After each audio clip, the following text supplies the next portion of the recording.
Hello viewers, welcome to CEC Gurukul lectures.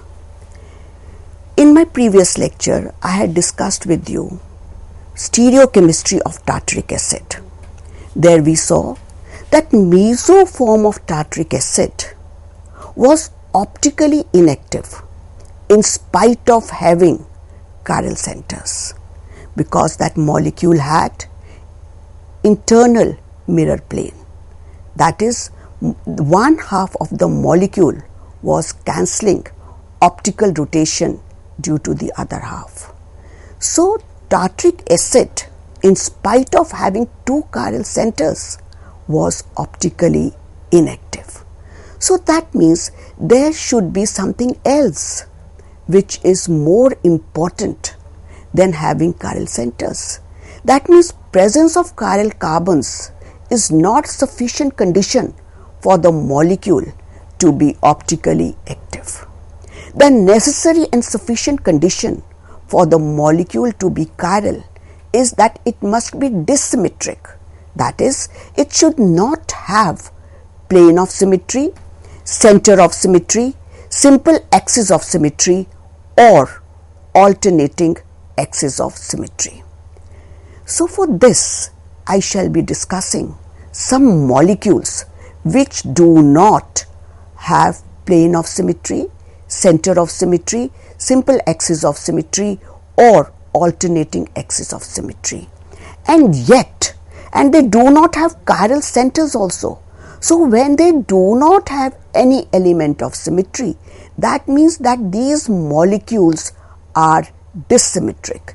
So that means the condition which is necessary for a molecule to be optically active is that the molecule should be dissymmetric if it has two or more chiral carbons, and then we have certain molecules which do not have chiral carbons yet are optically active because they are dissymmetric. For this, I shall be discussing two classes of compounds with you. One are biphenyls and the other one is allenes. So when I talk of a biphenyl, now in biphenyl you can see that we have two phenyl rings here, one phenyl and the other phenyl group, which are joined by a covalent bond. So in this molecule we have free rotation about this carbon-carbon single bond.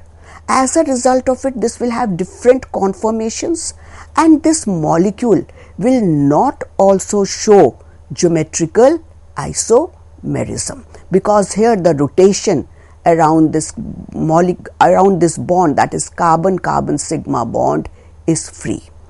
But now if we have to see that these biphenyls do show optical isomerism, and that isomerism is known as special type of isomerism which is atrope isomerism. So we are saying that these biphenyls are, when will these biphenyls show atrope isomerism? These biphenyls will show atrope isomerism when they are substituted at ortho positions by bulky groups. They will exhibit enantiomerism and they can be then resolved into optical isomers. As the free rotation about the central bond here now will be restricted due to steric hindrance of the bulky groups at ortho position. So such type of enantiomerism which is shown due to restricted rotation about a single bond due to the presence of bulky group at ortho positions is known as atrope isomerism. So now if we look into the structure of a simple biphenyl molecule, we find that there is no steric hindrance here because here the bond is a sigma bond, and therefore when there is no steric hindrance here, because the groups here are hydrogen, here is also we have hydrogen, here also we have hydrogen, at all the four ortho positions we have hydrogens. So that means now these two phenyl rings have a plane of symmetry.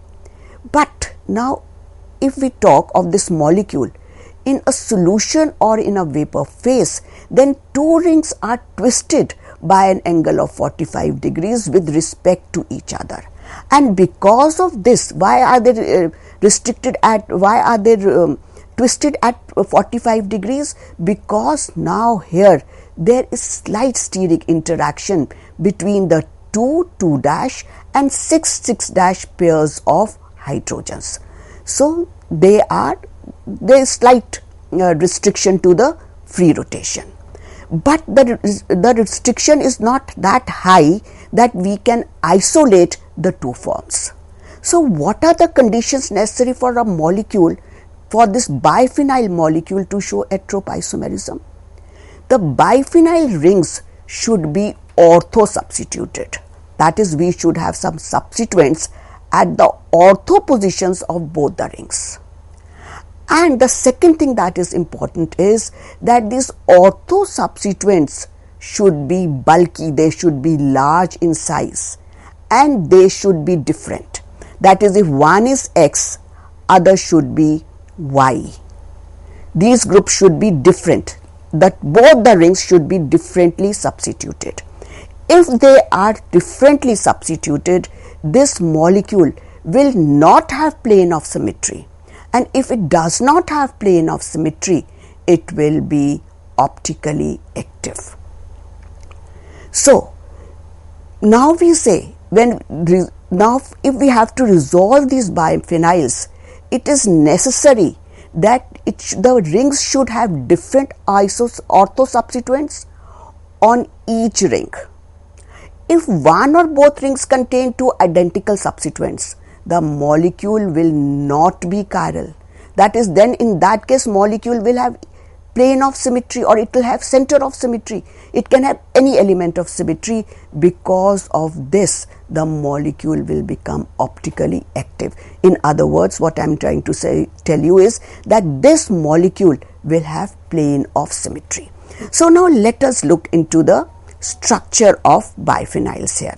So when I said that we should have two rings which should be substituted at ortho positions, and these substituents should be different. As you can see here, the substituent is A, this is B, this is again A dash here, this is B dash here. So these rings are differently substituted, that is, they are not identical. The second point that you have to keep in mind is that these rings, these groups should be bulky, they should be large in size. Only if they are large in size, they will offer resistance to the free rotation about this bond, and we shall be able to separate the two enantiomers. That is, the interconversion of one form, that is this enantiomer, into this will be difficult at room temperature, and this mixture will be resolvable. So because we have bulky groups present at the ortho positions, the rotation about the bond linking the two phenyl groups will not occur due to steric hindrance between the bulky ortho substituents. That means these bulky ortho substituents will offer mechanical hindrance. They will occur as mechanical objects which will offer resistance to free rotation. So consequently, the molecule now will prefer to have a conformation in which the two rings will be almost perpendicular to each other with the substituents located as far as possible. Why will this happen? Because we want to avoid interaction between the groups which are present at the ortho position. And since now these two rings are lying in different planes, it will be impossible for the molecule to have a symmetrical structure. Thus, the molecule will have no element of symmetry, and it will not be superimposable on its mirror image, and will consequently exist as a pair of enantiomers. For this, let me discuss the example of 6,6 dinitro 2,2 diphenic acid. So what we know that carboxylic acid is a bulky group. Similarly, nitro group is also a bulky group. When these groups are present at the ortho positions, they will definitely offer resistance to free rotation because of the large size of the carboxylic and nitro substituents, which are in the positions next to the interphenyl bond. So now what we've seen here is that these two rings, one is in the plane, other is at 90 degrees to it. Here we have bulky groups which are very close to this bond, interplanetary bond, that is, which is joining these two phenyl groups. So they are bulky, there will be interaction between these. So they will try to be as far away from each other. Therefore, we have this orientation of the rings where the two rings are almost perpendicular to each other, and they will show optical isomerism because here the two groups here are different. Now, since they are different and these are bulky groups, we will not be able to convert one conformation into other conformation at room temperature, and they can be isolated. And these are, as you can see, if we look into this molecule and we place a mirror here and we look at its image, then we find that these two images are non-superimposable mirror images of each other. So they are a pair of enantiomers. So that means now you have to remember that for a biphenyl molecule to show optical isomerism or to be optically active, they should be substituted at ortho positions with bulky groups, and the two groups which are attached to at the ortho positions should be different. So now here is a teaser for you. What I have done is we have shown you the structure of 6,6- diphenyl, difluoro, 1,1-diphenyl, 2,2-dicarboxylic acid. That is, we have a carboxylic group here, we have a fluoro group here at the 6th position. Similarly, we have a fluoro group here at 6- and a carboxylic group here at the 2- position. Now my question to you is, will this compound show optical isomerism? No. Why? See, the groups here are not bulky. The fluorine atom is not large in size. And since this group is not large in size, here the rotation will become easy. Since the rotation here is easy, we find that the asymmetry is lost, and here racemization will take place. Hence, this molecule will become optically inactive because of the rotation, which is easier here, because this fluorine is not offering steric hindrance to free rotation, and one form will be interconvertible, will be convertible into the other form, and the other form will again be converted into the first form. That means both the forms, the enantiomers of this molecule, will be interconvertible and they will exist as a racemic mixture. Now let us take another class of compounds, that is allenes. But before I go on to allenes, I would like to discuss the structure of dienes. We have three types of dienes. One are conjugated dienes. What do I mean by saying we have conjugated dienes? In which the double bond is alternate. That is, we have one double, one single, one double, then one single, and then maybe we have another double bond here, then that will become a triene.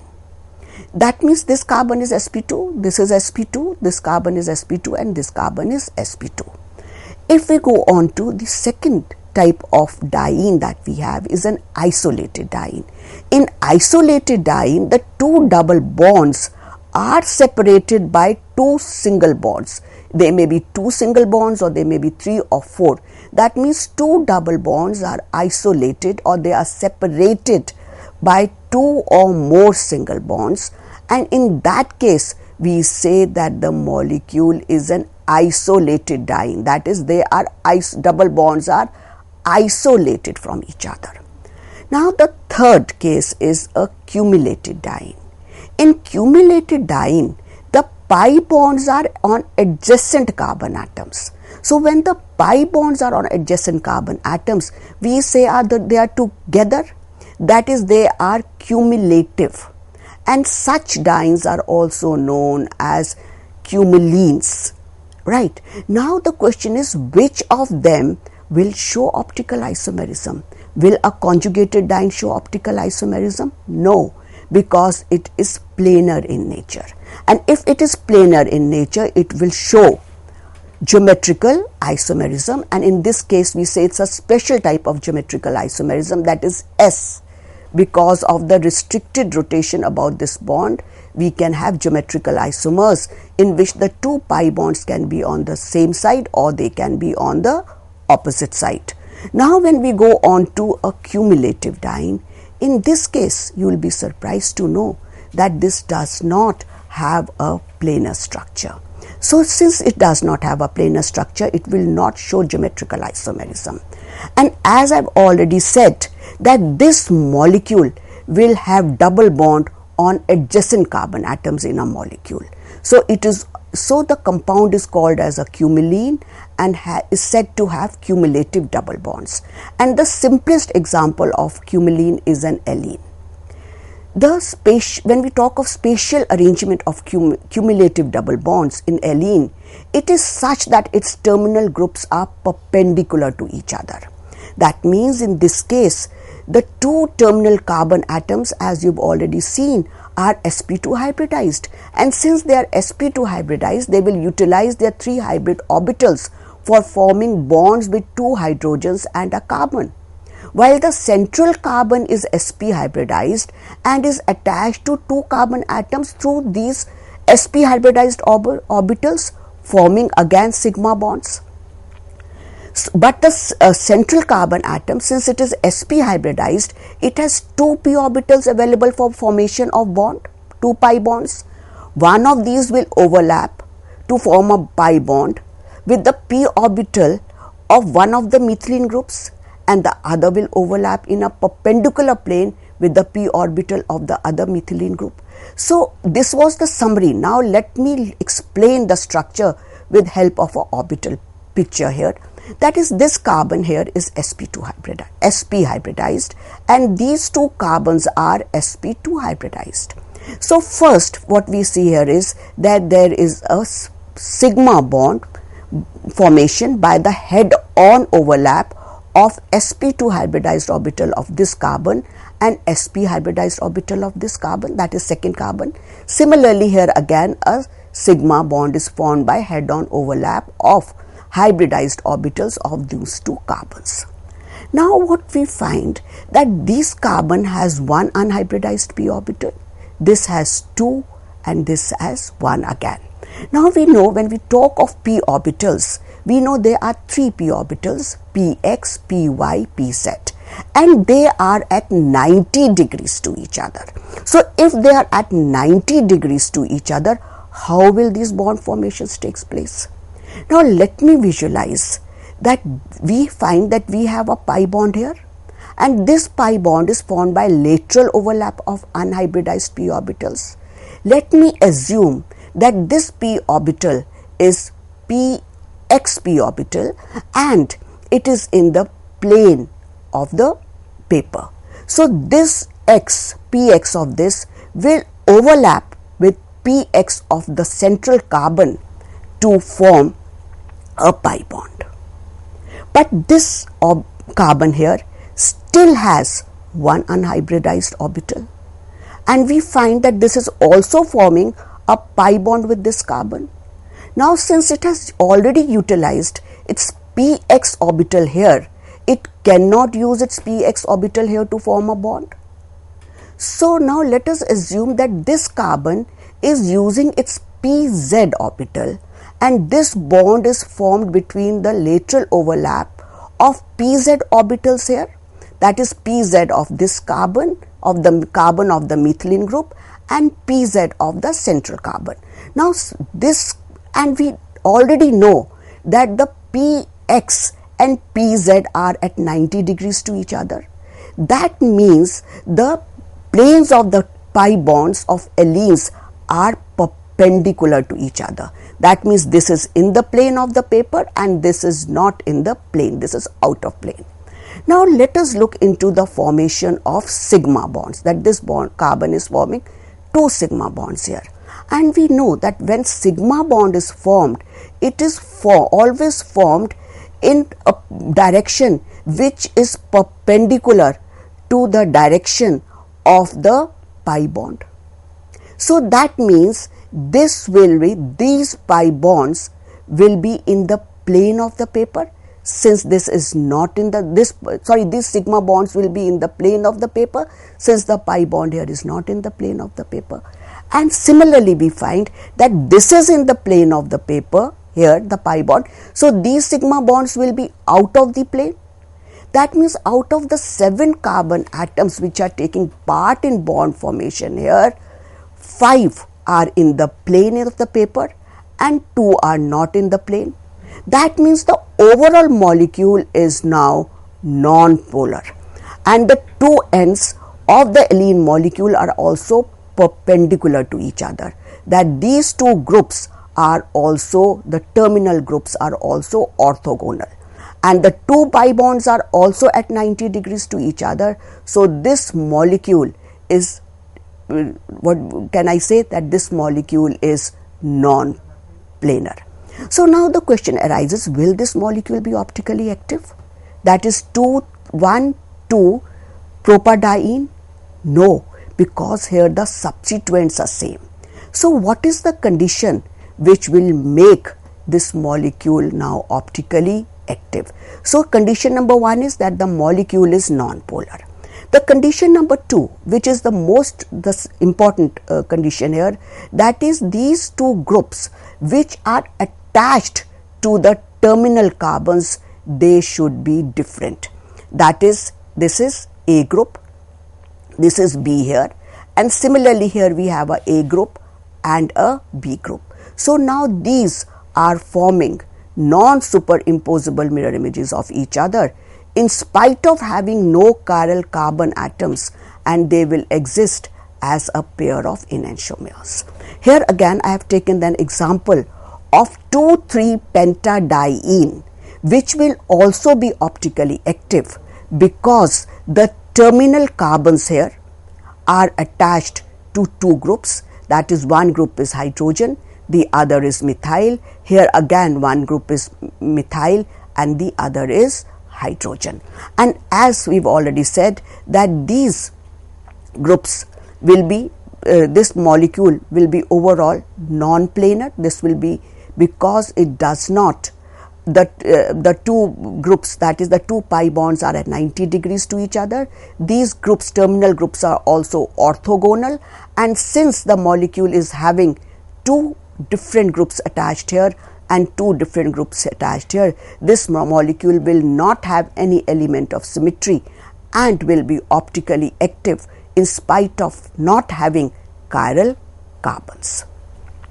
Now let me see, are these allenes optically active? No, they are not optically active because here the 2 groups are similar, that is hydrogen, and similarly here in this case also we find 2 groups which are similar. So this, in spite of being non-planar, will not show optical isomerism.